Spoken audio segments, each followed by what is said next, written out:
ವೈಷ್ಣವಿ ಅವರ ತಾಯಿಯವರು ವೇದಿಕೆಗೆ ಬರಬೇಕು. ಎಲ್ಲರಿಗೂ ನಮಸ್ಕಾರ.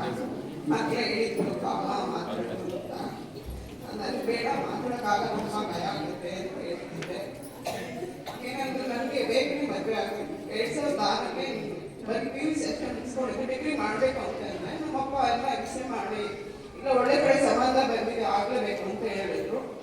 ಹೇಗೆ ಅಷ್ಟು ಅನುಭವಿಸ್ದೆ. ತುಂಬ ಕಷ್ಟದಿಂದ ಏನು ಬಂದಿಲ್ಲ ನಾವು. ಮಿಡಲ್ ಕ್ಲಾಸ್ ಫ್ಯಾಮಿಲಿ ಆದ್ರೂ ಚೆನ್ನಾಗೇ ಇದ್ವಿ. ಇಲ್ಲಿ ಬಂದ್ರೂ ಪರವಾಗಿಲ್ಲ ಚೆನ್ನಾಗೇ ಇದ್ದೀನಿ. ಆದ್ರೂ ಮಗ ಹುಟ್ಟಾಗ ಸ್ವಲ್ಪ ಕಷ್ಟ ಆಯಿತು.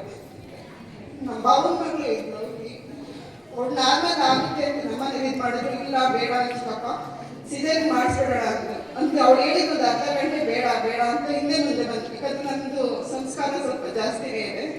ರಾಹುಗಾದಲ್ಲಿ ಹುಡ್ತಾನೆ ಹುಡ್ತಾನೆ ಅಂತ ಹೇಳ್ತಿದ್ರು. ಇಲ್ಲ ಚಿಕ್ಕಪ್ಪ ನೀವು ಮಾಡಿಸಿ ಆಪರೇಷನು ಅಂತ. ಏನಾದ್ರು 12 ಗಂಟೆ ಕಳೀಲಿ ನಮ್ಮನೆ ಒಳಗಡೆ ಓಡಾಡ್ತಾನೆ ಇದ್ರು. ಇಲ್ಲೇ ದಾಸರಳ್ಳಿ ಲಕ್ಷ್ಮೀ ನರ್ಸಿಂಗ್ ಹೋಮಲ್ಲಿ ಏನಂದ್ರೆ 12 ಗಂಟೆ ಆದ್ಮೇಲೆ ಆಯಿತು. ಅಂದ್ರೆ ಸ್ವಲ್ಪ ಬೇಗ ಹುಟ್ಬಿಟ್ಟ. ಡಿಸೆಂಬರ್ ಡೇಟ್ ಕೊಟ್ಟಿದ್ದು ಅಕ್ಟೋಬರ್ಗೆ ಹುಟ್ಬಿಟ್ಟ. ಅವ ಸ್ವಲ್ಪ 9 ತಿಂಗಳು ಚೆನ್ನಾಗಿ ಬಂದ. ಆಮೇಲೆ ಸ್ವಲ್ಪ ಹುಷಾರ್ ತಪ್ಪಿಬಿಟ್ಟ ಅವಾಗ. ಅಂದ್ರೆ ಇವಾಗ ಪರವಾಗಿಲ್ಲ ಚೆನ್ನಾಗಿ ಬಂದಿದ್ದಾನೆ. ಏನಂದ್ರೆ ನಮ್ಮಮ್ಮ ಹೇಳ್ತಾ ಇದ್ರು ಒಬ್ಬನೇ ಬೇಡ ಇನ್ನೊಬ್ಬರು ಮಾಡ್ಕೊಂಡು ಹೆಣ್ಮಗು ಆಗ್ತೀನಿ. ಅವ್ರು ಹುಟ್ಟಿದ ಮೇಲೆ ಸ್ವಲ್ಪ ನನಗೆ ಎಲ್ಲಾದ್ರೂ ಒಳ್ಳೇದಾಗಿದೆ. ಒಂದು ಆಪರೇಷನ್ ಆದಾಗ ನನಗೆ ರೀಸೆಂಟಾಗಿ ಒಂದು ಕ್ಲಿಯರೆಂಟಿಂಗ್ ಆಯಿತು. ಅಪ್ಪನ ಮೇಲೆ ಹೋಗ್ತೀನಿ ಅಂತ ಕಳಿಸ್ತಿಲ್ಲ ನಮ್ಮ ಮನೆಯವರು. ಬೇಡ ಇಲ್ಲೇ ನೋಡ್ಕೊತೀನಿ, ಅವ್ರು ಬೇಡ ಪೂಜೆ ಎಲ್ಲ ಇರುತ್ತೆ, ಅವ್ರಿಗೂ ತುಂಬ ಕಷ್ಟ ಕೊಡೋದು ಅಂತ. ಒಬ್ಬರು ತಾಯಿಯಾಗಿ ನೋಡ್ಕೊಂಡು ತುಂಬ ಖುಷಿ ಆಯಿತು. ಇಷ್ಟು ಹೇಳಕ್ಕೆ ಇಷ್ಟಪಡ್ತೀನಿ. ಮನೆಗೆ ಒಬ್ಬರು ಮಕ್ಕಳು ಇರಬೇಕು ಅನ್ನೋದಕ್ಕೆ ನನ್ನ ಮಕ್ಕಳು ಸ್ವಲ್ಪ ಉದಾಹರಣೆ ಆಗ್ತದೆ. ಇಷ್ಟಪಡ್ತೀನಿ.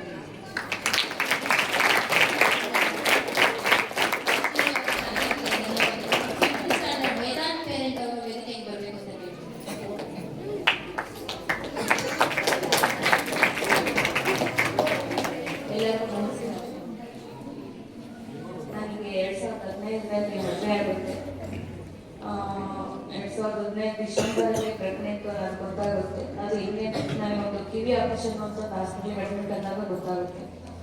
ಅವಾಗ ಅತ್ತೆ ಇದ್ರು ಮಾವನು ಇದ್ರು, ಚೆನ್ನಾಗಿತ್ತು ಜೀವನ. ಆಮೇಲೆ ಒಂದು 3 ತಿಂಗಳಾದ್ಮೇಲೆ ಮಾವ ಹೋದ್ರು. ಅಲ್ಲಿಂದ ರಕ್ತ ಅನ್ನೋದು ಸ್ಟಾರ್ಟ್ ಆಗೋಯ್ತು ನನಗೆ. ಹಿಂಗೆ ಅಂದರೆ ಅತ್ತೆಗೆ ಹುಷಾರಿರಲಿಲ್ಲ, ತವ್ರ ಮನೆಗೆ ಹೋಗೋಂಗಿರಲಿಲ್ಲ. ಅಲ್ಲಿ ಅದಕ್ಕೆ ಪ್ರೆಗ್ನೆಂಟು. ಈಗ ಹಳ್ಳಿ ಕಡೆ ಹೆಂಗಿರುತ್ತೆ, ಅದಕ್ಕೆ ನಾನು ಒಂದೇ ಬಾಗಿಲು ಓಡಾಡಬಾರ್ದು ಅಂತಂದು ಇದು ಮಾಡ್ತಾ ಇರ್ತಾರೆ. ಹಾಗಾಗಿ ನಾನು ಅಲ್ಲಿಗೂ ಹೋಗೋಕ್ಕಾಗಲಿಲ್ಲ. ಅತ್ತೆ ತುಂಬ ಹಿಂಸೆ ಅನ್ನೋದು ಆಗೋಯಿತು. ಹಿಂಗೆ ಅಂದರೆ ಅವ್ರು ಮಾತಾಡ್ತಾ ಇದ್ದಿದ್ದು ತೆಲುಗು, ನನಗೆ ಅದು ಅರ್ಥ ಆಗ್ತಾ ಇರಲಿಲ್ಲ. ನಾವು ಮಾತಾಡ್ತಾ ಇದ್ದಿದ್ದು ಕನ್ನಡ. ಅವರು ನಾವು ಪ್ರೆಗ್ನೆಂಟಲ್ಲಿ ತುಂಬ ಈ ಒಂದು ಕಾಫಿ ಟೀಯಿಂದಲೂ ನನಗೆ ಹೋಗ್ತಾ ಇರಲಿಲ್ಲ.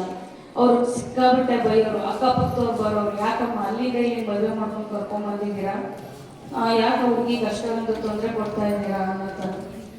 ಆಮೇಲೆ ಪಾಪ ಹುಟ್ಟ.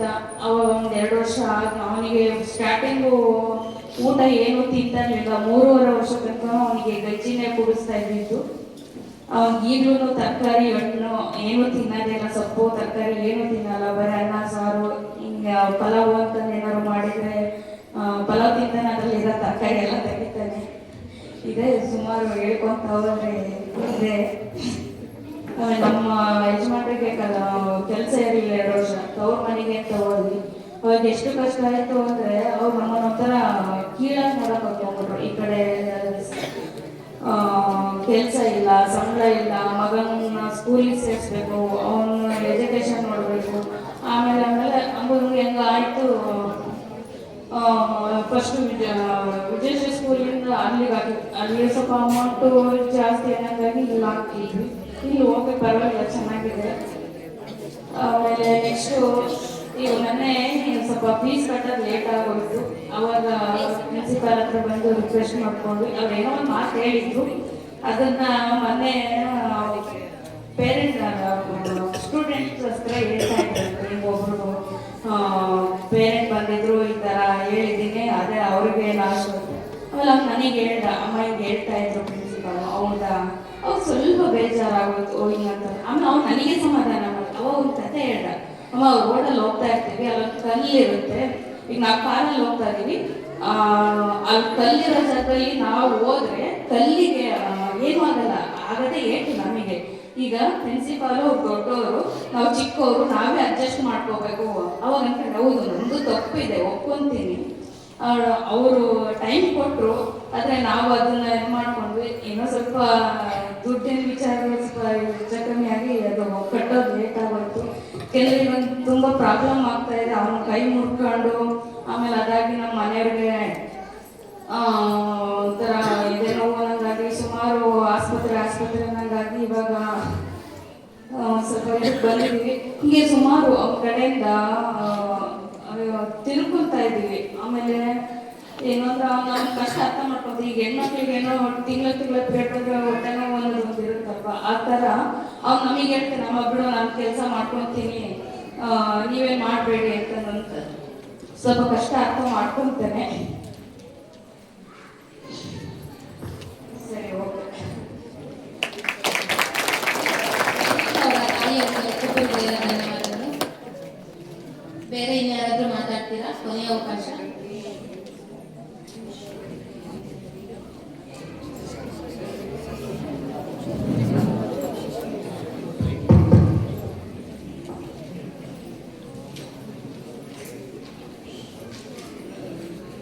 ಮೂರ್ಖನಿಗೆ ಬುದ್ಧಿ ಹೇಳಿದರೆ ಗೋರ್ಕಲ್ನ ಮೇಲೆ ನೂರ್ಕಾಲ ಮಳೆ ಸುರಿದಂತೆ ಸರ್ವಜ್ಞ. ಮೂರ್ಖನಿಗೆ ಬುದ್ಧಿ ಹೇಳಿದರೆ ಗೋರ್ಕಲ್ನ ಮೇಲೆ ನೂರ್ಕಾಲ ಮಳೆ ಸುರಿದಂತೆ ಸರ್ವಜ್ಞ. ಇಲ್ಲಿ ನನ್ನ ಮಕ್ಕಳನ್ನ ನಾನು ತಪ್ಪು ಅಂತ ಹೇಳ್ತಾರೆ. ಆ ಮಕ್ಕಳಿಗೆ ನಾವು ನೋವು ನಲಿವುಗಳನ್ನು ತೋರಿಸಿಲ್ಲ. ನಾವು ನೋವು ಅಂದ್ರೆ ಏನು, ನಲಿವು ಅಂದ್ರೆ ಏನು ತೋರಿಸಿಲ್ಲ. ಆ ವ್ಯತ್ಯಾಸವನ್ನು ತೋರಿಸಿಲ್ಲ ನಾವು. ತುಂಬಾ ಸೂಕ್ಷ್ಮ ವ್ಯತ್ಯಾಸ. ಆ ವ್ಯತ್ಯಾಸದಲ್ಲಿ ತುಂಬಾ ಸೂಕ್ಷ್ಮ ಆಗಿರ್ತಕ್ಕಂಥದ್ದು. ಆದ್ರೆ ಹಗಲು ರಾತ್ರಿ ಅಷ್ಟೇ ಸ್ಪಷ್ಟವಾಗಿರ್ತಕ್ಕಂಥದ್ದು. ಗೊಂದಲ ಮಾಡ್ತಾ ಇಲ್ಲ ನಿಮಗೆ ನಾನು. ವ್ಯತ್ಯಾಸ ತುಂಬಾ ಸೂಕ್ಷ್ಮವಾಗಿದೆ, ಆದ್ರೆ ಅಷ್ಟೇ ಸ್ಪಷ್ಟವಾಗಿದೆ. ಹಗಲು ರಾತ್ರಿ ಗೊತ್ತಾಗುತ್ತೆ ನಮಗೆ. ಅದೇ ರೀತಿ ನೋವು ನಲಿವುಗಳು ಕೂಡ ಜೀವನದ ಎರಡು ಮುಖಗಳು. ಕೆಲವು ನೋಡ್ತಾ ಇದೆ, ತಾಯಿಗಳು ಕಣ್ಣಿನ ಸೊಸೆ ಬರ್ತಾ ಇತ್ತು, ಒಸ್ಕೋತಾ ಇದ್ದ. ನಿಮ್ಮ ಎಲ್ಲರ ಜೀವನಗಳಲ್ಲೂ ನಡೆದಿರ್ತಕ್ಕಂಥದ್ದು. ಇನ್ನು ಹೆಚ್ಚಿನ ಜನ ಪ್ರೇಕ್ಷಕ ಬರಬೇಕಾಗಿತ್ತು. ನಮಗೆ LKG ಇಂದ ಪುಸ್ತಕ ಕ್ಲೈಂಟ್ ಬರಬೇಕಾಗಿತ್ತು. ಯಾವ ರೀತಿ ಕನ್ಯಾಸ್ಮೆ ಗೊತ್ತಿಲ್ಲ ನನಗೆ. ಬಟ್ ನನಗೆ ಒಂದು ಹಂತಕ್ಕೆ ಪರವಾಗಿಲ್ಲ, ನನ್ನ ಅನಿಸಿಕೆ ಈ ರೀತಿ ಕಾರ್ಯಕ್ರಮ ಮಾಡಲಿಕ್ಕೆ ನಿರೀಕ್ಷೆ ಒಂದು ಹಂತ ಬಿಟ್ಟಿದ್ದೀನಿ ಅಂತ ನನಗೆ ಅನಿಸ್ತಾ ಇದೆ. ಮುಂದಿನ ದಿನಗಳಲ್ಲಿ ನಿಮ್ಮಲ್ಲಿ ಪರಿವರ್ತನೆಗಳು ಮಾಡಿಕೊಂಡು ಮಕ್ಕಳಲ್ಲಿ ಪರಿವರ್ತನೆ, ಸಮಾಜಕ್ಕೆ ನಮ್ಮ ಕೊಡುಗೆ. ಕ್ವಶನ್ ನೋಡಿದ್ದೀರಾ ಹೀಗೆಲ್ಲ ಸಮಾಜದಲ್ಲಿ ಇದು ಇಲ್ಲಿ ಹೇಳಿದ್ರ ನೀವು ಮಕ್ಕಳಿಗೆ ಇವಾಗ ಹೇಳಕ್ಕಾಗಲ್ಲ. ಇವ್ರಿಗೆ ಇವಾಗ ಹೇಳಕ್ಕಾಗಲ್ಲ. ನಿಮ್ಗೆ ಹೇಳಿದ್ನಾ, ಅಪ್ಲಿಕೇಶನ್ ಹಾಕಿದ್ನಾ, ನಿಮ್ಮನೆಗೆ ಬರ್ತೀನಿ ಅಂತ ಹೇಳಿದ್ನಾ? ಯಾಕೆಂದ್ರೆ ನನ್ನ ಕೌನ್ಸಿಲಿಂಗ್ ಅಲ್ಲಿ ಇದೆಲ್ಲವನ್ನ ಕೇಳಿಸ್ಕೊಂಡಿದ್ದೆ. ಒಂದು ಮನೆಯಲ್ಲಿ ಇಬ್ಬರು ಮಕ್ಕಳಿದ್ದಾರೆ. ದೊಡ್ಡ ಮಗ ಫ್ಯಾಮಿಲಿ ಬಡ್ಜೆಟ್ ಕೇಳ್ತಾನೆ.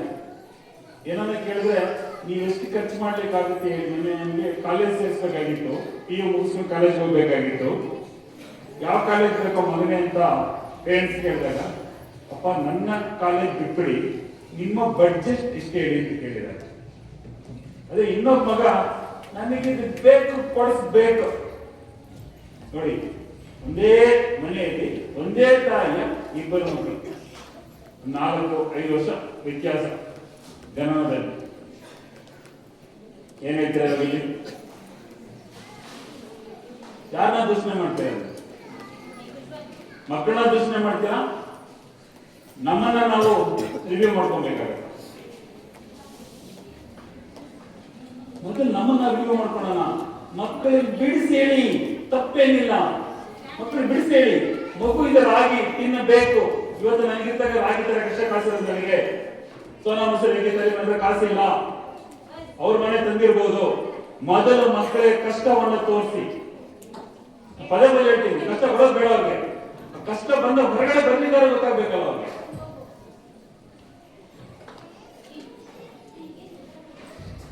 ನನಗೆ ಗೊತ್ತಿಲ್ಲ, ನಾನು ಬೆಳೆದಿದ್ದ ಹಾಗೇನೆ, ನನ್ನ ಮನೆ ಪರಿಸರ ಹಾಗೆ ಇತ್ತು, ನನ್ನ ಶಾಲಾ ಪರಿಸರ ಆಗಿತ್ತು, ನನ್ನ ಸಮಾಜದ ಸುತ್ತ ಸಮಾಜ ಹಾಗೆ ಬೆಳ್ಕೊಂಡ್ಬಂದೆ. ಏನಕ್ಕೆ ಸಮಾಜ ಮಾಡ್ತಿರ್ತೀನಿ ನಾನು ಹೊಸವಾಸಿ ನಿಮ್ಮ ಹತ್ರ ಹಂಚ್ಕೊಂಡಿದ್ದೀನಿ. ನಾನು ಕಾರ್ ನೋಡಿ ಅದಕ್ಕೆ ಒದಕೆ ಹೊರಿಸ್ಕೊಂಡಿರ್ತೀನಿ.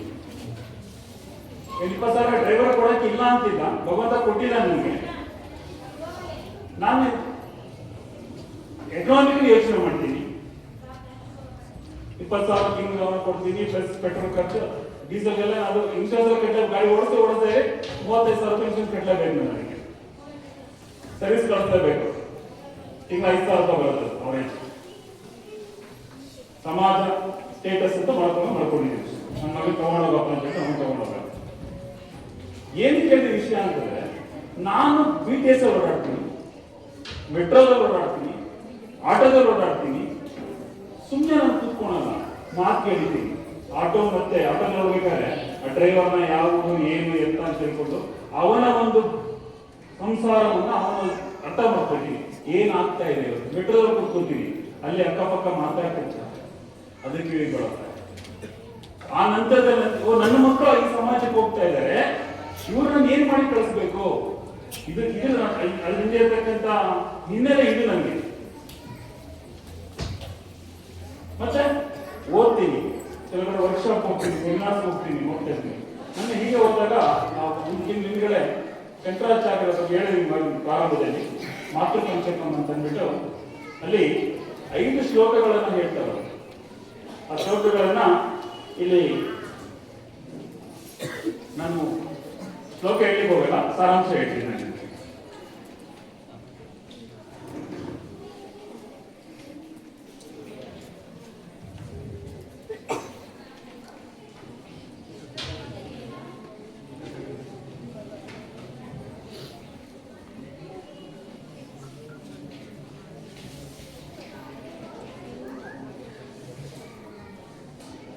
ಒಬ್ಬ ತಾಯಿ ಹೆಣ್ಣು ಮಗನ ಗಂಡು ಮಗನ ಗೊತ್ತಿಲ್ಲ, ತಾಯಿ ಅನಿಸ್ಕೊಳ್ಳೋದು ಒಂದು ಜನನ ಕೆಲವರು ಹಂಚ್ಕೊಂಡ್ರೆ ಸಮಾಜ ಹೇಗೆ ನೋಡುತ್ತೆ ಅವ್ರನ್ನ ನೋಡಿ ಅಂತಂದ್ರೆ. ಅಮ್ಮ ಹೇಳಿದ್ರು, ತಂಗಿ ಮದುವೆ ಮಾಡಿದೆ, ತಂಗಿ ಶ್ರೀಮಂತ, ನನಗೆ ಅವಳಿಗೆ ಪ್ರಶ್ನೆ ಹಚ್ಚಿಕ್ ಬಿಟ್ಟಿಲ್ಲ. ಅಷ್ಟು ನೋವು ಹೇಗಾಗಿರುತ್ತೆ ಅಂತಂದ್ರೆ ಅವ್ರಿಗೆ ಅನುಭವದಲ್ಲಿ ಗೊತ್ತಿರುತ್ತೆ ನೋವು. ನಾವು ಕೂತ್ಕೊಂಡು ಕಾಮೆಂಟ್ ಮಾಡ್ಬೋದು, ತುಂಬಾ ಸುಲಭ. ಮತ್ತೆ ಹೆಣ್ಣು ಮಕ್ಕಳು ಅಂದ್ಬಿಟ್ಟು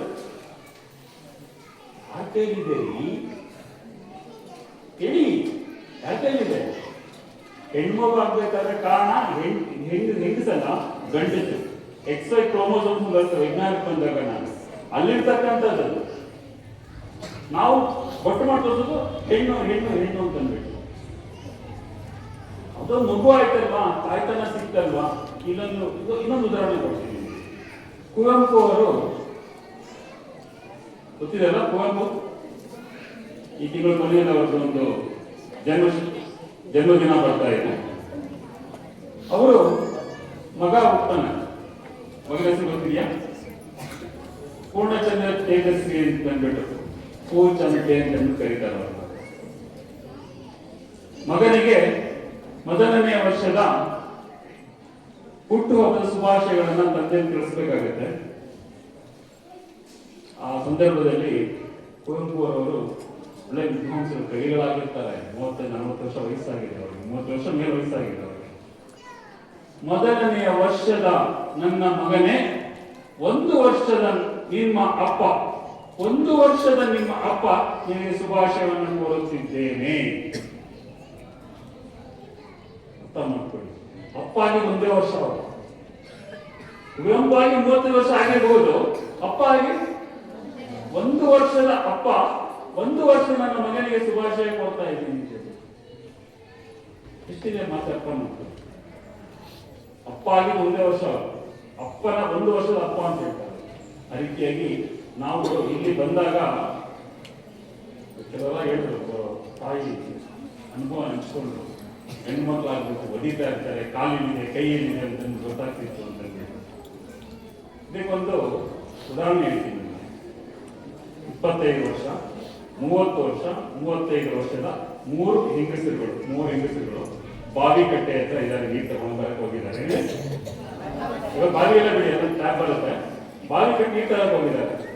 25 ವರ್ಷದ ಯುವತಿ ಮೊದಲ ಗರ್ಭಧಾರಣೆಯನ್ನು ಮಾಡಿದ್ದಾಳೆ, ಗರ್ಭಸ್ಥೆ. ಅವಳಿಗೆ ಭಯ ಆಗ್ತಾ ಇರುತ್ತೆ, ಹೇಗಾಗುತ್ತೆ ಏನು ಎತ್ತ ಅಂತಂದ್ಬಿಟ್ಟು.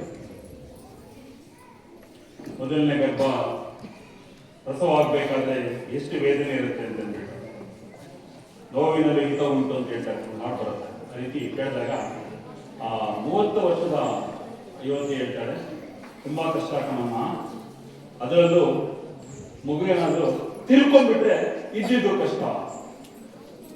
ತಪಾಲಿನ ಮೊದಲನೇ ಗರ್ಭ ತಿಳ್ಕೊಂಡ್ಬಿಟ್ರೆ ಅಂದ್ರೆ ಏನು ಅಂತ ಕೇಳಿ ಆ 35 ವರ್ಷದ ಅನುಭವಿಸ್ತಾ ಇರ್ತಾರಲ್ಲ, ಅಮ್ಮ ಏನ್ ಭಯ ಬಿಡ್ಬೇಡ, ಗರ್ಭದಲ್ಲಿ ತಿಳ್ಕೊಂಡ್ರೆ ಪರವಾಗಿಲ್ಲ, ಬೆಳಗ್ಗೆ ತಿಳ್ಕೊತಾರಲ್ಲ ನಿಂಗೆ ಅದು ತುಂಬಾ ನೋವಮ್ಮ ನಿಂಗೆ ಅಂತ ಹೇಳ್ತಾರೆ.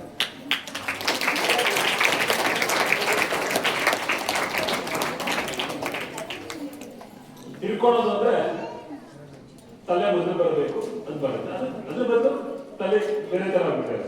ಆಕೆ ಚೆನ್ನಾಗಿ ಹೇಳಿದಾಳೆ, 30 ವರ್ಷದ ಯುವತಿ ನೋವು, ಆ ಹೆಂಗಸು ಗರ್ಭದಲ್ಲಿ ತಿಳ್ಕೊಂಡ್ರೆ ಪರವಾಗಿಲ್ಲ, ಹೇಗೋ ಬಂದ್ಬಿಡುತ್ತೆ, ಬೆಳಗ್ಗೆ ತಿಳ್ಕೊಂಡ್ರೆ ಕಷ್ಟ ನಿಮ್ಗೆ. ತಿಳ್ಕೊತಾರಲ್ಲ, ಯಾಕೆ ಹುಟ್ಟಿಸ್ಬೇಕಾಗಿತ್ತು, ನಾನು ತಂದ್ಕೊಳಕ್ಕೆ ಹೋಗ್ತಿಲ್ಲ, ನನಗೆ ಅಣಿಮುತ್ತಿಗಳು ಬಂದ್ಬಿಡ್ತಾವೆ, ಈ ವಯಸ್ಸಿಗೆ ಬಂದ್ಬಿಟ್ಟಿರ್ತಾವೆ ಅಣಿಮುತ್ತಿಗಳು.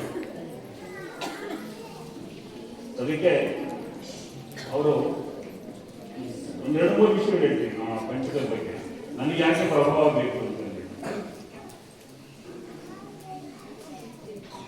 ನಿಮಗೆ ಗೊತ್ತಿದೆ ಆ ಒಂದು ಮಗು ಹೇಗೆ ಬೆಳೆಸ್ಬೇಕು, ತಾಯಿ ತಂದೆ ಇರೋ ಮಗುವನ್ನ ಬೆಳೆಸಿರ್ತಾಳೆ, ತನ್ನ ಎಲ್ಲ ಆಕಾಂಕ್ಷೆಗಳನ್ನ ಮಗುವನ್ನ ಇಟ್ಕೊಂಡಿರ್ತಾಳೆ. ವಿದ್ಯಾಭ್ಯಾಸಕ್ಕೆ ಹೋದಾಗ ಕನಸಿನಲ್ಲೇನೆ ಆ ಕಷಾಯ ವಸ್ತ್ರಧಾರಿಯಾಗಿರ್ತಕ್ಕಂಥದ್ದು ನೋಡಿ ಭಯಬಿದ್ದ ಒಂದು ಇಡೀ ಗುರುಕುಲವನ್ನೇ ಶೋಕ ಸಾಗರದಲ್ಲಿ ಮುಳುಗಿಸ್ತಾಳೆ. ಆ ಶಕ್ತಿ ಆ ತಾಯಿಗಿತ್ತು.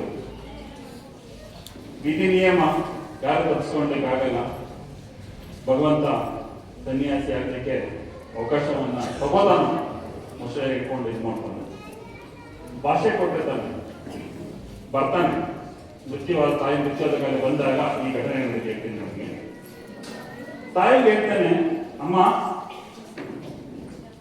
ನೀ ನನ್ನ ಗರ್ಭದಲ್ಲಿ ಇಟ್ಕೊಂಡು ನಿನ್ನ ಮಾಂಸ ರಕ್ತ ಮಜ್ಜೆಗಳನ್ನು ನನಗೆ ಹಂಚಿ, ಅಂದ್ರೆ ತಾನು ತಾಯಿ ಊಟ ಮಾಡತಕ್ಕಂತ ಅದು ರಕ್ತವಾಗಿ ಪರಿವರ್ತನೆಯಾಗಿ ಅಂಗಾಂಗಗಳು ಬೆಳಿಬೇಕು. ಅರ್ಥ ಮಾಡ್ಕೊಳ್ಳಿ, ಹೇಳಿದ್ದೀನಿ ನಾನು ನಿಮ್ಮ ಮೊನ್ನೆ. ಮೈಕ್ರೋಸ್ಕೋಪ್ ಕೆಲವರು ಗರ್ಭ ಗೊತ್ತಿರಲ್ಲ ನನಗೆ, 3 ತಿಂಗಳಾದ್ಮೇಲೆ ನನಗೆ ಗೊತ್ತಾಯ್ತು, ಟೆಸ್ಟ್ ಗೊತ್ತಾಗ ಅಂತ ಹೇಳಿದ್ರ. ಆ ಮಗು ವೈಜ್ಞಾನಿಕವಾಗಿ ಹೇಳ್ಬೇಕಂದ್ರೆ ಅಂಡಾಣು ಮತ್ತು ವೀರ್ಯಾಣುಗಳು ಸೇರಿದಾಗ ನಾವು ನೋಡಬೇಕು ಅಂತಂದ್ರೆ ಮೈಕ್ರೋಸ್ಕೋಪ್ ಅಲ್ಲಿ ನೋಡ್ಬೇಕಾಗುತ್ತೆ. ಅಷ್ಟು ಮಿನಿಮೈಸ್ ಆಗಿರುತ್ತೆ, ಬರೀ ಕಣ್ಣು ಕಾಣಲ್ಲ. ಆ 280 ದಿನಗಳಲ್ಲಿ ಆ ಮಗು ಬೆಳಿಬೇಕಾದ್ರೆ ತಾಯಿಯ ಗರ್ಭದಲ್ಲಿ ಆಕೆ ಎಷ್ಟು ಆ ಭಾರವನ್ನು ಎತ್ಕೊಂಡು ಓಡಾಡಬೇಕು, ಜೊತೆಗೆ ತನ್ನ ರಕ್ತ ಮಾಂಸಗಳನ್ನ ಮಧ್ಯೆ ಅಂದ್ರೆ ಆ ಮೂಳೆಗಳೇನಿರ್ತಾವಲ್ಲ ಅವೆಲ್ಲ ಕುಟ್ಟಿ ಬೆಳೆಸ್ತಾಳೆ. ಋಣ ತೀರ್ಸಕ್ಕಾಗಲ್ಲ. ನಮ್ಮ ಶಾಸ್ತ್ರಗಳು ಹೇಳುತ್ತೆ, ಗುರುವಿನ ಋಣ ತೀರಿಸ್ಬೋದು, ತಂದೆಯ ಋಣ ತೀರಿಸ್ಬೋದು, ಸಮಾಜ ಋಣ ತೀರಿಸ್ಬೋದು, ತಾಯಿ ಋಣ ತೀರಿಸಲಿಕ್ಕೆ ಸಾಧ್ಯನೇ ಇಲ್ಲ ಅಂತ ಹೇಳುತ್ತೆ. ಯಾವ ಶಾಸ್ತ್ರಗಳು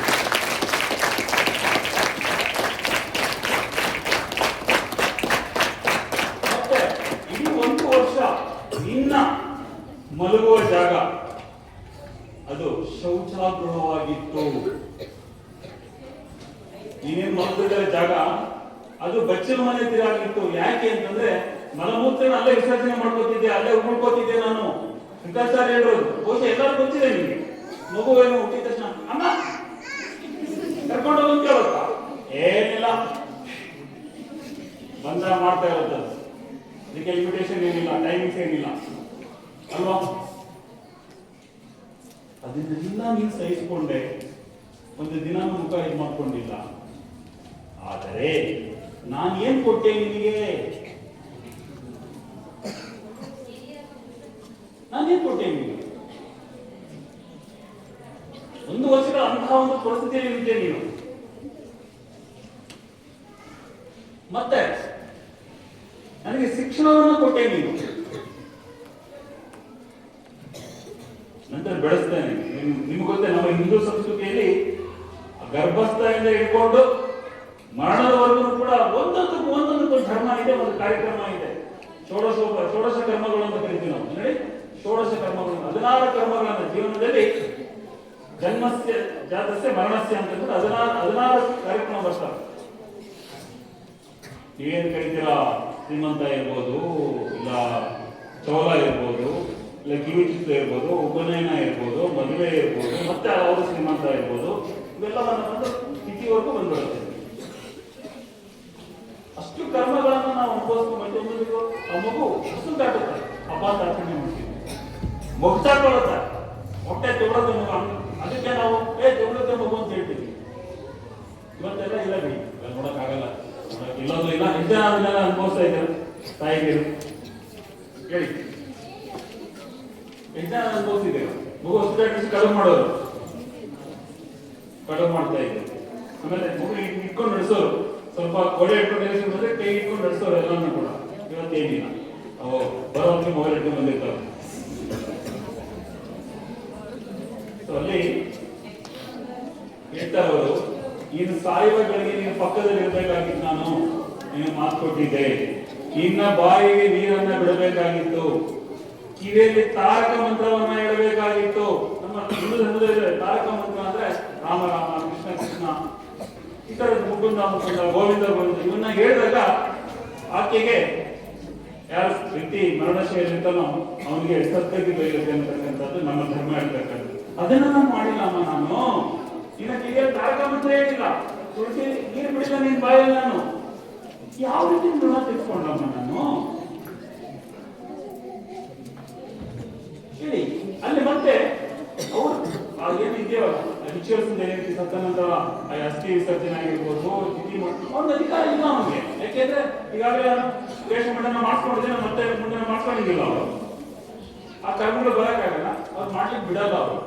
ಬೇರೆಯವ್ರ ಮುಖಾಂತರ ಮಾಡಿ ನೋಡ್ತಾ ಇದ್ದೀನಮ್ಮ ನಾನು, ಅಷ್ಟೇ ಅಂತ ಹೇಳ್ಬಿಟ್ಟು 5 ಶ್ಲೋಕಗಳ ಸಾರಾಂಶವನ್ನು ಕೊಡ್ತಾರೆ.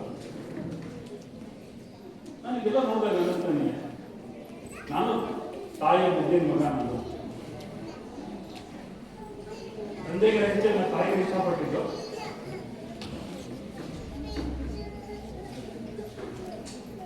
ಮಕ್ಕಳಿಗೆ ಹೇಳ್ತಿದ್ದೀನಿ ಯಾವಾಗ, ನಾನು ತಂದೆ ತಾಯಿ ಕಣ್ಣ ಖಂಡಿತ ನೀರು ಬರ್ತದೆ. ಯಾಕೆಂದ್ರೆ ಅದು ರಕ್ತಕ್ಕೆ ಸಮಾನ. ಅವರು ಅಷ್ಟು ಕಷ್ಟಪಟ್ಟು ಅವ್ರು ಏನ್ ತಗೊಂಡಿದ್ದಾರೆ ಬಿಟ್ಟಿದ್ರೆ ಗೊತ್ತಿಲ್ಲ ನನಗೆ. ನಾನು ನೋಡಿದ ಮಟ್ಟಿಗೆ, ನನ್ನ ಅನುಭವದಲ್ಲಿ, ನನ್ನ 60 ವರ್ಷಗಳ ಅನುಭವದಲ್ಲಿ ಯಾವ ತಾಯಿ ತಂದೆನೂ ಕೂಡ ಸ್ವಾರ್ಥವಾಗಿ ಮಕ್ಕಳನ್ನು ನಿಕೃಷ್ಟವಾಗಿ ಮಾಡಿದ ನೋಡಿದ್ದಾನೆ. ಅವ್ರು ತಿಂದಿದ್ದಾರೋ ಬಿಟ್ಟಿದ್ದಾರೋ ಏನ್ ಕೆಲಸ ಮಾಡ್ತಾರೋ ಗೊತ್ತಿಲ್ಲ. ನನ್ನ ಮಗು ನನಗಿಂತ ಚೆನ್ನಾಗಿರ್ಬೇಕು, ನಮ್ಮ ಕಷ್ಟ ಮಕ್ಕಳು ಬರಬಾರ್ದು ಅಂತ ಬಿಟ್ಟು ಯಾರ ಬೇರೆ ತಾಯಿ ಇದ್ದೀರಾ ನೀವು? ನನ್ನ ತರ ಮಗು ಬೆಳೆಯಬಾರ್ದು, ನನಗೇನ ಕಷ್ಟ ಪಡಬಾರ್ದು, ನನ್ನ ಮಗು ಚೆನ್ನಾಗಿರ್ಬೇಕು. ಅದನ್ನ ನನ್ನ ಕಾಲೇಜಲ್ಲಿ ಇದ್ದಾಗ ಒಂದು ಪಿಕ್ಚರ್ ರಿಲೀಸ್ ಆಗಿತ್ತು, ಸೋಮನ ಜೋಡಿ ಅಂತ ಅಂದ್ಬಿಟ್ಟು. ಅಲ್ಲಿ ಹೇಳ್ತಾ ಇತ್ತು, ಹಾಡಿತ್ತು, ಕಷ್ಟಪಟ್ಟು ಬೆಳೆಸಿದ ತೆಂಗಿನ ಮರ ಎಣ್ಣೀರು ಕೊಡ್ತಾರೆ, ಮಕ್ಕಳು ಕಣ್ಣೀರು ಕೊಡ್ತಾರೆ ಅಂತ ಅಂದ್ಬಿಟ್ಟು. 35 ವರ್ಷಗಳ ಹಿಂದಿನ ಪಿಕ್ಚರು, ಅವತ್ತೇ ಆ ಪಿಕ್ಚರ್ ಹಾಡಿತ್ತು. ಬಹುಶಃ ಸಮಾಜದಷ್ಟು ಇಷ್ಟೆಟ್ಟಿರಲಿಲ್ಲ.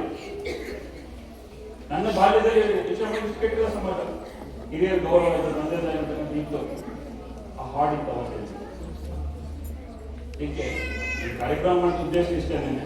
ನಾವುಗಳು ಅಟ್ಲೀಸ್ಟ್ ಈಗೇನು ಇದೀರಾ ಅಪ್ ಟು 5th ಸ್ಟ್ಯಾಂಡರ್ಡ್ ಪೇರೆಂಟ್ಸ್ಗಳು, ದಯವಿಟ್ಟು ಮಕ್ಕಳಿಗೆ ಕಷ್ಟವನ್ನು ತೋರಿಸಿ ತಿಳಿಸಿ ಅವ್ರಿಗೆ. ನಾನು 5 ವರ್ಷಗಳ ಮೊದಲು ಮಾಡಿದ ಕಾರ್ಯಕ್ರಮ ಮಾಡಿದ್ದೆ, ಫ್ಯಾಮಿಲಿ ಬಡ್ಜೆಟ್ ಆಗ್ತಿದೆ ಸ್ಕೂಲ್ ಮಕ್ಕಳಿಗೆ. ಫ್ಯಾಮಿಲಿ ಬಡ್ಜೆಟ್ ಅಂದ್ರೆ ನಿಮ್ಗೆ ಆದಾಯ ಎಷ್ಟು ಬರುತ್ತೆ, ಖರ್ಚು ಎಷ್ಟು ಆಗ್ತಾ ಇದೆ, ಹೇಗೆ ಅಂತ ಮಾಡಿ ಅಂತಂದ್ರು. ಕೆಲವು ಪೇರೆಂಟ್ಸ್ ಅಪೋಸ್ ಮಾಡಿದ್ರು, ಸಾರ್ ಅಂತಂದ್ಬಿಟ್ಟು. ಗೊತ್ತಾಗ್ಬೇಕು ನಿಮ್ಮ ಮಕ್ಕಳಿಗೆ, ಈ ಕಟ್ತಾ ಇರ್ತಕ್ಕಂಥ ಫೀಸು ನೀವು ಇಷ್ಟಿನ ದುಡಿಮೆ ಅಂತ ಮಕ್ಕಳು ಗೊತ್ತಾಗ್ಬೇಕು ಮಾಡಿ ಅಂತ ಅಂದ್ಬಿಟ್ಟು. ಖಂಡಿತ ಮಕ್ಕಳ ಜೊತೆ ಹಂಚ್ಕೊಳ್ಳಿ, ನೀವು ಏನ್ ಕಷ್ಟ ಪಡ್ತಾ ಇದೆ ಮನೆ ಪರಿಸ್ಥಿತಿ ಹಂಚ್ಕೊಳ್ಳಿ ಮಕ್ಕಳ ಹತ್ರ. ತಪ್ಪು ನಮ್ಮ ಮಕ್ಕಳೇ ಅವರು, ಮುಂದೆ ನಿಮ್ಮ ವಾರಸ್ದಾರರು, ನಿಮ್ಮ ಕುಟುಂಬವನ್ನು ಮುಂದೆ ಬೆಳೆಸ್ತಕ್ಕಂಥವ್ರು ಅವರು. ಕೊಡಿ ಅವರಿಗೆ ಸಮಸ್ಯೆ ಬಂದಾಗ ಎಲ್ಲಾ ಕೋಮುಗಳಲ್ಲೂ ಕೂಡ ಬರೀ ಬ್ರಾಹ್ಮಿನ್ಸ್ ಗೌಡ ಅಂತೆಲ್ಲ ಎಲ್ಲಾ ಕೋಮುಗಳಲ್ಲೂ ಕೂಡ ಇವತ್ತು ಹೆಣ್ಮಕ್ಳು ವಿದ್ಯಾಭ್ಯಾಸ ಕೊಟ್ಟಿದ್ದಾರೆ. ಒಂದು 4 ಅಂಕಿ ಸಂಬಳ ಬರ್ತಾ ಇದೆ, 25-30 ಸಾವಿರ ರೂಪಾಯಿ. 20 ಸಾವಿರ ಕಡಿಮೆ ಆದ ಹೆಣ್ಮಕ್ಳು ಸಂಬಳ ತಗೋತಾ ಇದ್ದಾರೆ. ಅವ್ರು ಯೋಚನೆ ಮಾಡ್ತಕ್ಕಂಥದ್ದು ಹೆಣ್ಮಕ್ಳಲ್ಲ, ಇಲ್ಲ ಹೆಣ್ಮಕ್ಳ ತಂದೆದಿದ್ದಲ್ಲ, ತಾಯಿದಿದ್ದು. ಅಯ್ಯೋ ನೀವು ಒಬ್ಬ ಕಡೆನೆ ಹೇಳ್ಬಿಡೆ ಕಣೆ, ನೀನ್ ಹಂಗ ಹೋಗ್ಬೇಡ, ಸ್ವಲ್ಪ ನೋಡ್ಕೊಂಡು ಒಳ್ಳೆ ಕಡೆ ಹೋಗು. ಇದಕ್ಕೆ 30 ವರ್ಷ ಹೆಣ್ಮಕ್ಳಿಗೆ ಮದುವೆ ಆಗಿಲ್ಲ. ತೋರಿಸ್ತೀನಿ ನನಗೆ, ಒಂದು ಮ್ಯಾಟ್ರಿಮೋನಿ ತಗೊಂಡು ನೋಡಿದ್ರೆ ನೀವು ಸಿಗ್ತಾರೆ. ಪಾಪ ಕೂತ್ಕೊಂಡು ಬಕ್ಕಿ ನೋವು ಮಾಡಿ ತಿನ್ಕೊಟ್ಟು ತಿಂದು ದಯವಿಟ್ಟು ಅಂತ ತಿಳ್ಕೊಂಬೇಡಿ. ಸೊ ಈ ತರ ಬೆಳೆದಿರ್ತಾರೆ. ನಾನು ಹೇಳ್ದೆ ನನ್ನ ಅವ್ರಿಗೆ, ಸ್ವಾಮಿ ಅದೇನು ಕಂಡೀಷನ್ಸ್, ಯುರೋಪ್ ಅಲ್ಲಿ ಇರಬೇಕು, UK ಅಲ್ಲಿ ಇರಬೇಕು, US ಅಲ್ಲಿ ಇರಬೇಕು, ಗಂಡು ಅಬ್ರಾಡ್ ಅಲ್ಲಿ ಇರಬೇಕು ಅಂತ ನಾನು ಹೇಳ್ದೆ. ಟ್ರಂಪ್ ಮೊನ್ನೆ ಟ್ರಂಕ್ ಎತ್ಕೊಂಡು ಹೋಗಿ ಅಂತ, ಆ ಟ್ರಂಕ್ ಎತ್ಕೊಂಡ್ ಏನ್ ಮಾಡ್ತೀರಾ ನೀವು? ಭಾರತದಲ್ಲಿ ಅವ್ನು ಕಡಲೆಕಾಯಿ ಮಾಡ್ತಾರೆ ಇಂಟ್ರೀಸ್ ಆಗ್ತಾನೆ, ಇಲ್ಲ ತೊಳ್ಳೆಗಾಯಿ ತರಕಾರಿ ಮಾಡಿ ಇಂಟ್ರೀಸ್ ಆಗ್ತಾನೆ. ಅವನು ಇದನ್ನ ಯೋಚನೆ ಮಾಡಿ ಬಂದು ಆಮೇಲೆ ಇದು ಮಾಡ್ಕೊಳ್ಳಿ ಅಂತ ಹೇಳ. ಅದಕ್ಕೆ ನಮ್ಮ ಮಕ್ಕಳು ಫಸ್ಟ್ ನಾನು ಮಾಡಿದ್ದೀವಿ ಇದೇ ಶಾಲೆ ಮಕ್ಕಳುಗಳನ್ನ ತೊಳ್ಳೆಗಾಯಿ ಅಪ್ಪ ಹಿಂದೆ ಕಳ್ಸಿದ್ದೀನಿ, ವ್ಯಾಪಾರ ಮಾಡೋಕ್ಕೆ ನೋಡ್ಕೊಂಡ್ ಬಂದು ಹೇಳಿದ್ದೀನಿ.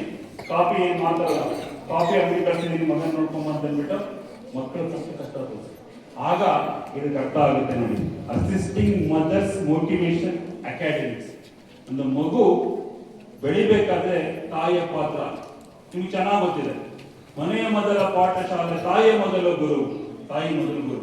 ಇಲ್ಲಿ ಮತ್ತೊಂದು ಮಾತು ಹೇಳ್ತೀನಿ ನಿಮ್ಗೆ, ತಾಯಿಯ ಮಡಿಲು ತಂದೆಯ ಹೆಗಲು, ತಾಯಿಯ ಜೋಗಳ ತಂದೆಯ ಬೈಗುಳ, ತಂದೆಯ ಬೆರಳು, ತಂದೆಯ ಬೆರಳು, ತಂದೆ ಬೆಳ್ಳಿಡ್ಸ್ಕೊಂಡು ನಡೆಸ್ತಾನೆ.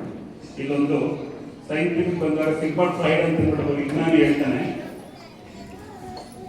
ತಾಯಿಗೆ ಗಂಡ್ಮಕ್ಕಳ ಬಾಯಿ ತಾಯಿಗೆ ವಂಶೋದ್ಧಾರಕ, ನಾಳೆ ಅದನ್ನ ಜೀವಂತವಾಗಿ ಕೆಲಸ ಕರ್ಕೊಂಡು ಹೋಗ್ತಾನೆ. ಅದೇ ಮಗಳನ್ನ ಕಂಡ್ರೆ ಬೈತಿರ್ತಾಳೆ, ಅವಾಗ ಆ ತಾಯಿ ತಪ್ಪಲ್ಲ. ನಾಳೆ ಹೋದ್ಮೇಲೆ ಮುಗಿಸ್ಕೊಂಡ ಕೆಲಸ ಮಾಡ್ಕೊಂಡು ಬಂದಿದ್ವಿ. ತಂದೆದಾಗಲ್ಲ, ಅಂದ್ರೆ ಮಗನ್ ಬೈತಾನೆ, ತಾಯಿ ಮಗಳನ್ನ ಇಷ್ಟಪಡ್ತಾನೆ. ಯಾಕೆಂದ್ರೆ ಪ್ರೀತಿ ಅಲ್ಲಿ ಸಿಗುತ್ತೋ ಏನೋ ಗೊತ್ತಿಲ್ಲ ಅವ್ರಿಗೆ. ನಾನ್ ನನ್ನ ಮಗನ ಪ್ರೀತಿ ಕೊಟ್ಬಿಡಣ ನೋಡಿ. ಆ ತಂದೆ ಅದೇ ಯಾರು ಅರ್ಥ ಮಾಡ್ಕೋತಿಲ್ಲ ಕಣ್ರಿ. ಆ ತಂದೆ ಏನ್ ಹೇಳ್ತೇನೆ ಹೇಳಿ, ನನ್ನ ಮಗಳು ಹೋದ್ ಮನೆ ಪ್ರೀತಿ ಸಿಗುತ್ತೋ ಇಲ್ಲ ಗೊತ್ತಿಲ್ಲ, ನಾನ್ ಪ್ರೀತಿ ಕೊಡೋಣ, ಪ್ರೀತಿ ಹಂಚ್ಕೋಣ ಅಂತ ಹೇಳಿ ನಮ್ಮ ಮಗನ್ ಬೈತಾನೆ. ಯಾಕೆ ಬೈತಾನೆ? ಮುಂದೆ ಸಂಸಾರ ನಡೆಸ್ಬೇಕು ಅವನು, ಸಮಾಜ ಹೇಗಿರುತ್ತೋ ಗೊತ್ತಿಲ್ಲ. ಅದಕ್ಕೆ ಸರಿಯಾಗಬೇಕು ಡ್ರೈವಿಂಗ್, ಸ್ಟೇರಿಂಗ್ ಅಂದ್ರೆ ಏನು, ಗೇರ್ ಅಂದ್ರೆ ಏನು ಗೊತ್ತಿರ್ಬೇಕಲ್ಲ ಅವನಿಗೆ. ಸುಮ್ಮನೆ ಕುತ್ಕೊಂಡ್ಬಿಡ್ರಾಗುತ್ತಾ? ಅದಕ್ಕೆ ತಂದೆ ಮಗನ್ ಬೈತಾನೆ, ಮಗನ್ ಬೈದು ಅಂತ ತರೀತಾರೆ. ಇದು ಹಿಂದೆ ಹೇಳ್ತೀನಲ್ಲ, ಪ್ರತಿಯೊಂದಕ್ಕೂ ಕೂಡ ಹಿಂದೆ ಇರ್ತಕ್ಕಂಥ ಕಾರಣವನ್ನು ನೋಡ್ಬೇಕಾಗುತ್ತೆ. ನಾವು ಹಿಂದೆ ಕಾರಣ ನೋಡಲ್ಲ. ಕಣ್ಣಿಗೆ ಸತ್ಯ ಅಂತ ಹೇಳ್ತೀವಿ. ಕಂಡದ್ದು ಸುಳ್ಳಾಗಬಹುದು, ಕೇಳಿದ್ದು ಸುಳ್ಳಾಗಬಹುದು, ನಿಧಾನವಾಗಿ ಯೋಚಿಸಿದಾಗ ನಿಜವೂ ತಿಳಿದು. ಇಲ್ಲಿ ಚೆನ್ನಾಗಿ ಅರ್ಥ ಮಾಡ್ಕೊಳ್ಳಿ. ಶಾಲೆ ಅಂದ್ರೆ ಬರೀ ನಿಮ್ಗೆ ಎಕ್ಸಾಮ್ ಸರ್ಟಿಫಿಕೇಟ್ ಕೊಡೋದಲ್ಲ, ಜೀವನದ ಕೌಶಲ್ಯಗಳನ್ನ, ಲೈಫ್ ಸ್ಕಿಲ್ಸ್ ಅಂತ ಹೇಳಿ ಅದು ಕೊಡಬೇಕಾಗುತ್ತೆ. ಯಾವ ಕುಟುಂಬದಲ್ಲಿ ಮಕ್ಕಳಿಗೆ ಸಂಸ್ಕಾರವನ್ನ, ವಿನಯ ಮತ್ತು ವಿಧೇಯತೆ, ತಾಳ್ಮೆ, ಈ ಮೂರನ್ನು ಯಾರು ಕಳಿಸಲ್ಲ ಆ ಮಗು ತುಂಬಾ ಕಷ್ಟ ಆಗುತ್ತೆ. ಇದಕ್ಕೆಲ್ಲ ಹತ್ಕೊಂಡ್ರು ಕೆಲವು ಪೋಷಕರು. ನನ್ನ ಮಗನ ನಿರೀಕ್ಷೆ ಇಟ್ಕೊಂಡಿದ್ದೀನಿ, ನಿನ್ ಮಗ ಸೊಪ್ಪು ಮಾರಕ್ಕೆ ಲಾಯಕು ಅಂತಂದ್ರೆ ಖಂಡಿತ ಸೊಪ್ಪು ಮಾರೋದು ತಪ್ಪಲ್ಲ. ಅದರಲ್ಲಿ ಮಲ್ಟಿ ಮಿಲಿಯನರ್ ಆಗ್ಬೋದು, ಎಕ್ಸ್ಪೋರ್ಟ್ ಮಾಡ್ಬೋದು. ಇವತ್ತು ಆ ಮಟ್ಟಕ್ಕೆ ಇವತ್ತು ಆ ಬಿಸ್ನೆಸ್ ಬೆಳೆದಿದೆ. ನೀವು ಕಾರ್ಯಕ್ರಮನ ಮುಂದಿನ ಕಾರ್ಯಕ್ರಮ ಮಾಡಬೇಕು ಅನ್ಕೊಂಡಿದ್ದೆ, ಪರವಾಗಿಲ್ಲ. ನನಗೆ ನಿರೀಕ್ಷೆ ಬಂದಿದೆ ಅನ್ನೋದಕ್ಕೆ ಅನ್ಕೊಂಡಿದ್ದೀನಿ. ಮುಂದಿನ ದಿನಗಳಲ್ಲಿ ಬೇರೆ ತರ ಮಾಡುವ. ನನಗೆ LKG ಫ್ರೆಂಡ್ಸ್ ಕೇಳಿದ್ರು, ನಮ್ಗೆ ಒಂದು ಕಾರ್ಯಕ್ರಮ ಕೊಡಿ ಅಂತ ಹೇಳ್ಬಿಟ್ಟು. ಬಹುಶಃ ಎಷ್ಟು ಜನ ಬಂದಿರೋ ಗೊತ್ತಿಲ್ಲ, ನಿಮ್ಗೆ ಸ್ವಲ್ಪ ಅನುಭವ ಆಗಿದೆ ಅನ್ಕೊಂಡಿದ್ದೀನಿ. ಮುಂದಿನ ದಿನಗಳಲ್ಲಿ ಕೊಡುವ. ನೀವು ಇವತ್ತು ಸಾಕಷ್ಟು ಸಮಯ ಆಗಿದೆ, ಈಗಾಗಲೇ ಸಮಯ ಸದುಪಯೋಗ ಆಗಿದೆ ಅನ್ಕೊಂಡಿದ್ದೀನಿ. ನಿಮ್ಗೆ ಏನಾದರೂ ಬೇಕಾದ್ರೆ ಕೂಡ ನಿಸರ್ಗ ಯಾವತ್ತು ಮುಂಚೂಣಿ ಇರುತ್ತೆ. ಈ ಮಕ್ಕಳು ಸಮಾಜಕ್ಕೆ ಹೋದಾಗ ಸಮಾಜದಲ್ಲಿ ಇವರಿಗೆ ಹೇಗೆ ಬದುಕಬೇಕು ಅಂತಲ್ಲ, ಸಮಾಜಕ್ಕೆ ಹೊಂದಾಣಿಕೆ ಮಾಡ್ಕೊಳ್ಳಿಕ್ಕೆ ಇವರು ಕಷ್ಟ ಆಗುತ್ತೆ. ಮುಂದೆ ಇವತ್ತು ಇನ್ನು ಮುಂದೆ ಕಷ್ಟ ಆಗುತ್ತೆ, ಇಷ್ಟು ಸುಲಭ ಅಲ್ಲ. ಇನ್ನೊಂದು ನಿಮಗೆ ಈ ಜನರೇಷನ್ ಇದೆಯಲ್ಲ, ಇನ್ನ 10 years 15 years not so easy. ಬೇಕಾದ್ರೆ ರೈಟಿಂಗ್ ಮಾಡಿ ಬರ್ದಿಟ್ಕೊಳ್ಳಿ ಬೇಕಾದ್ರೆ. ಉದಯ್ ಸರ್ ಸುಳ್ಳು ಹೇಳಲ್ಲ, ಅನುಭವದ ಇರ್ತಕ್ಕಂಥ ಮಾತು. ಮಕ್ಕಳಿಗೆ ದಯವಿಟ್ಟು ಸಂಸ್ಕಾರವನ್ನು ಕೊಡಿ. ಕರ್ಕೊಂಡೋಗಿ ಜೊತೆಗಡೆ ಮಕ್ಕಳನ್ನ ತರಕಾರಿ ತಗೊಂಡು ಕರ್ಕೊಂಡೋಗಿ ಮಗನ ಒಂದು ತರಕಾರಿ ಗೊತ್ತಾಗ್ಬೇಕು, ಅದಕ್ಕೆ ಬೆಲೆ ಗೊತ್ತಾಗ್ಬೇಕು. ಯಾವ ತರಕಾರಿ ತಿಂದಿದ್ದೀವಿ ಸಾಕಲ್ಲ. ದೇವಸ್ಥಾನ ಕರ್ಕೊಂಡೋಗಿ ಮನೆಗೆ ಬೆಳಗ್ಗೆ ಎಬ್ಬರಿಸಿ ಕರಾಕಡೆ ಹೊಸೇ ಲಕ್ಷ್ಮಿಯಿಂದ ಹಿಡ್ಕೊಂಡು ರಾತ್ರಿ ಮಲಗಬೇಕಾದ್ರೆ ಶಿವಧ್ಯಾನ ಮಾಡಿ ಮಲಗೋದು, ಮಗುವಿಗೆ ಅಭ್ಯಾಸಗಳು ಮಾಡಿಸಿ ಆ ಮಗು ಚೆನ್ನಾಗಿ ಬರುತ್ತೆ. ಸಂಸ್ಕಾರ, ಯಾವ ಸಂಸಾರದಲ್ಲಿ ಸಂಸ್ಕಾರ ಎಲ್ಲ ಸಂಸಾರ ಆಗಲ್ಲ. ಮನೇಲಿ ದಿನ ಸಂಜೆ ದೀಪ ಹಚ್ತೀರ, ದೀಪ ಹಚ್ಚಕ್ಕೆ ಮಕ್ಕಳು ಬಿಡಿ, ಮಕ್ಕಳ ಜೊತೆ ಇದ್ದು ದೀಪ ಹಚ್ಚಿ ಕೊಡ್ಕೊಳ್ಳಿ ಅದನ್ನ, ಅಲ್ಲಿಂದ ಬರಲಿ ಅದು. ನನಗೆ ಅಸೆಂಬ್ಲಿ ಹೇಳಿದ್ದೀನಿ, ನನ್ನ ಮಕ್ಕಳು ಟೀಚರ್ಸ್ ಜೊತೆ ಮಾತಾಡಿದ್ದೀನಿ, ನನ್ನ ಮಕ್ಕಳೆಲ್ಲ ಒಳ್ಳೆಯವರು ಕೆಟ್ಟವರಲ್ಲ, ನನ್ನ ಮಕ್ಕಳು ಅವ್ರು ಸ್ವಲ್ಪ ದಾರಿ ತೋರಿಸ್ಬೇಕು ಅಷ್ಟೇ. ನಾವು ಹೇಳಿದ್ದೀನಿ, ದಯವಿಟ್ಟು ದಾರಿ ತೋರಿಸಿ. ಒಳ್ಳೆ ಹಿಂದಿ ಕೇಳ್ತಲ್ಲ ಈಗ 2 ಮಕ್ಕಳು. ಇವಾಗ ಎಷ್ಟೋ ಜನ ಗುಜರಾತ್ ಕಂಡ್ರಿ, ಎಷ್ಟೋ ಜನ ಟೀಮ್ ಆಗಿದ್ದಾರೆ ಪ್ರೈಮ್ ಮಿನಿಸ್ಟರ್ ಆದ್ರಿಂದ. ಅದೇ ರಾಮೇಶ್ವರ ಸುಮಾರು ಜನ ಗುರ್ತಿದ್ದಾರೆ, ಸಾಕಷ್ಟು ಜನ ಪೇಪರ್ ಹಾಕಿದ್ದಾರೆ, ಎಷ್ಟು ಜನ ಪ್ರೆಸಿಡೆಂಟ್ ಆದ್ರಿ, ಯಾರು ಏನಿದಾರೆ ಗೊತ್ತಿಲ್ಲ. ಒಂದು ತೋರಿಸಿ, ಎಲ್ಲ ತೋರಿಸಿ, ಆವಾಗ ಮಕ್ಕಳು ಖಂಡಿತ ಸಮಾಜಕ್ಕೆ ಆಸ್ತಿ ಆಗ್ತಾರೆ. ಅವರು ಹೊರೆ ಆಗೋದು ಬೇಡ. ಮುಂದಿನ ದಿನಗಳಲ್ಲಿ 12 ಕಾರ್ಯಕ್ರಮ ಕೊಡೋಣ. ಒಂದು ಮೇಡಮ್ ನೆಕ್ಸ್ಟ್ ಕರೀತಾರೆ ನಿಮಗೆ ಸಿಲೋಜಿ ಫಂಕ್ಷನ್ ನೆಕ್ಸ್ಟ್ ಮಂತ್ ಬರ್ತಾ ಕಟ್ಟಿಂಗ್ ಬಸ್ಸಿಗೆ ಒಂದು ತಿಂಗಳಿಗೆ ನಮ್ಮ ಶಾಲೆಯ ರಜತ ಮಹೋತ್ಸವ. ಅದನ್ನ ಸಮಾಜಕ್ಕೆ ಜವಾಬ್ದಾರಿಯ ಪ್ರಜೆಗಳನ್ನ ಮಾಡ್ಲಿಕ್ಕೆ ಅಂತ ತಗೊಂಡಿದ್ದೀವಿ, ಅದನ್ನ ಮಾಡಿದ್ದೀವಿ ಅಂತ ಅಂತಿಕೆ ಅಂತ ಖುಷಿ ಇದೆ ನಮಗೆ. ಅದು ಮುಂದಿನ ತಿಂಗಳಿಗೆ ಗೊತ್ತಾಗುತ್ತೆ. ಅವರೇ ಸ್ವತಃ ಹಂಚ್ಕೋತಾ ಇದ್ದೀವಿ ಪ್ರಜೆಗಳು. ಈ ಮಕ್ಕಳು ಅವ್ರನ್ನ ಮೀರಿಬಿಡಿ, ಸಮಾಜಕ್ಕೆ ಒಂದು ಪ್ರಪಂಚಕ್ಕೆ ಅವರು ಒಂದು ಕೊಡುಗೆಯಾಗಿ. ಇದು ನನ್ನ ವೈಯಕ್ತಿಕವಾಗಿ ಆಕಾಂಕ್ಷೆ. ಏನಾದರೂ ಆಗಲಿ ಮೊದಲು ಆ ಮಾನವನಲ್ಲಿ ಒಳ್ಳೆಯ ಗುಣ ಇಟ್ಕೊಂಡಿರೋ ಅಂತ ಹೇಳ್ತಾ ಮಾತು ಮುಗಿಸ್ತೇವೆ. ಜೈ ಭುವನೇಶ್ವರಿ.